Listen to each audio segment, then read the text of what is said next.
ताकत होती है कि वो छोटी सी बात के अंदर बहुत बड़ी बात कह जाते हैं और वो दिल और दिमाग पर असर करती है। बस सिर्फ आप लोगों को एक बात कहकर, ये 2 लाइनें सुनाकर अपनी बात को यहीं खत्म करता हूं कि इस जलती जमीन पर अब कोई आसमान नहीं आने वाला, इस जलती जमीन पर अब कोई आसमान नहीं आने वाला, अब कोई दूसरा पैगंबर नहीं आने वाला, अब कोई दूसरा पैगंबर नहीं आने वाला। और प्यास कहती है कि अब रेत निचोड़ा जाए, प्यास कहती है कि अब रेत निचोड़ा जाए। अपने हिस्से में कोई और समंदर नहीं आने वाला, अपने हिस्से में कोई और समंदर नहीं आने वाला। और तुम पुकारो तो ऐ सहने हरम आएंगे, तुम पुकारो तो ऐ सहने हरम आएंगे, पर उड़ाते हुए नुसरत के अलम आएंगे, पर उड़ाते हुए नुसरत के अलम आएंगे। ये अलग बात कि तादाद में कम आएंगे, अब अबाबील के अंदाज में हम आएंगे। तो इंशाअल्लाह अबाबील के अंदाज में, जिस तरह जब अबाबील ने मक्के को फतेह किया था, आप लोग तारीख से वाकिफ है, कुरान से वाकिफ है कि जिस तरह कुरान में तारीख है कि हमारा जो मक्का फतेह हुआ था उसमें अबाबीलों ने किस तरह ऊपर से कंकर और पत्थर बरसाए थे। तादाद कम हो सकती है, आपकी तादाद कम है, लेकिन यकीन जानिए कि ये कम तादाद भी अगर इकट्ठी हो जाएगी, एक उंगली को आदमी तोड़ सकता है, 2 को अलग अलग तोड़ सकता है, 3 को तोड़ सकता है, लेकिन इस मुट्ठी को नहीं तोड़ सकता। जिस दिन आप लोग ये मुट्ठी बन जाओगे उस दिन आपकी अहमियत होगी, उस दिन आपकी कदर होगी। आपसे आज कोई वोट मांगने नहीं आता, आपसे वोट मांगने को इसलिए नहीं आता क्योंकि उन्हें पता है किसको दोगे।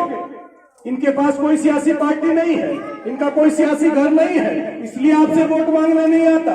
जिस दिन ये एहसास करा दिया आपने कि हम मजलिस के साथ हैं, हम बैरिस्टर असदुद्दीन ओवैसी के साथ हैं, लोग नाक रगड़ेंगे, जूते खींच जाएंगे, आपके घरों के चक्कर काटते काटते आपकी अहमियत उस दिन आपको पता चलेगा कि हाँ, अपने घर में रहने वाले की अहमियत क्या होती है और किराए के मकानों में रहने वालों की हैसियत क्या होती है। आपको अपनी हैसियत का अंदाजा उस दिन होगा।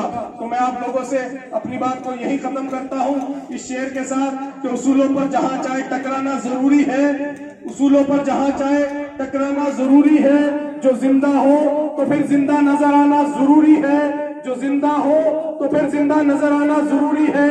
और रिवायत ही बताती है, नई उम्रें ये क्या जाने कहां से बच के चलना है, कहां जाना जरूरी है, किससे बच के चलना है और कहां जाना जरूरी है। ये मैंने अभी आपको बताया, आप खुद समझदार हैं। बैरिस्टर साहब को सुनिए, सुनाइए, और बस इस बात के साथ कि जहां जहां आपकी अजीजदारी है, रिश्तेदारी है, आप वहां जाइए, लोगों को बताइए। मेरी माए बहने अगर मेरी आवाज सुन रही हो तो मेरी उनसे गुजारिश है कि आप लोग अपने बच्चों को कहिए कि आप अपनी जमात में आइए, अपनी जमात में रहिए, आपको सही रास्ता दिखाएंगे। आपके बच्चों का मुस्तकबिल बनेगा जब आपकी पार्लियामेंट में और असेंबली में आपके मेंबर होंगे, वहां आपके मुस्तकबिल की बात होगी, आपके बच्चों की बात होगी, इनके तालीमी निजाम की बात होगी। आज कोई करने वाला नहीं है। किसी पार्टी से कोई विधायक चला जाए, चाहे नैयर किसी पार्टी से जीत के चला जाए, या तैयब किसी पार्टी से जीत के चला जाए, फर्क कुछ नहीं पड़ने वाला।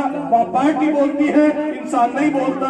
हम खुश हो जाते हैं कि हमारा मुसलमान भाई था, हमने इसे जिताकर भेज दिया, कुछ होने वाला नहीं है। 25 मुसलमान बैठे थे सदन के अंदर, 3 तलाक का बिल पास हो गया, अकेले ओवैसी साहब चिल्लाते रह गए, 24 नहीं बोले। क्यों नहीं बोले? क्योंकि वो दूसरी पार्टियों से थे, दूसरी पार्टियों से जीत कर आए थे। हमने खुश हो गए थे कि हमने भाजपा हरा दी, लेकिन वहां जाकर वो भाजपा के साथ खड़े हो गए। भाजपा वो बिल ला रही थी, भाजपा ने वो बिल पास किया था, हमें मुखालफत करनी थी। अगर ईमान का जज्बा होता तो जिस तरह बैरिस्टर साहब चिल्ला रहे थे, इस तरह चिल्लाते, इस तरह विरोध करते, लेकिन नहीं हुआ। मेरे दोस्तों, नौजवान बच्चों, बुजुर्गों, सिर्फ ये कहने के लिए आया कि अब आपका घर आपके पास मौजूद है। अब इकट्ठे होइए और बताइए लोगों को कि हमारी जमात हमारे पास है, हमारी भी पार्टी है, हम भी अपनी पार्टी रखते हैं, हमारी भी सियासी जमात है, जिस पार्टी के MP भी है, जिस पार्टी के MLA भी है, जिस पार्टी के कॉर्पोरेटर्स भी है, मेयर भी है। आप बताइए जाकर लोगों को, और रिश्तेदारी अजीजदारी में जाइए, बैरिस्टर साहब को सुनिए, बैरिस्टर साहब को सुनवाइए, बैरिस्टर साहब की बात कीजिए, पार्टी की बात कीजिए, और इंशाल्लाह आप देखेंगे कि एक दिन जो है आपकी पार्टी का यहाँ उरूज होगा, आपकी बात रखने वाले लोग सदन में जाएंगे इंशाअल्लाह अज़ीज। व आखिर दावाना अल्हम्दुलिल्लाह।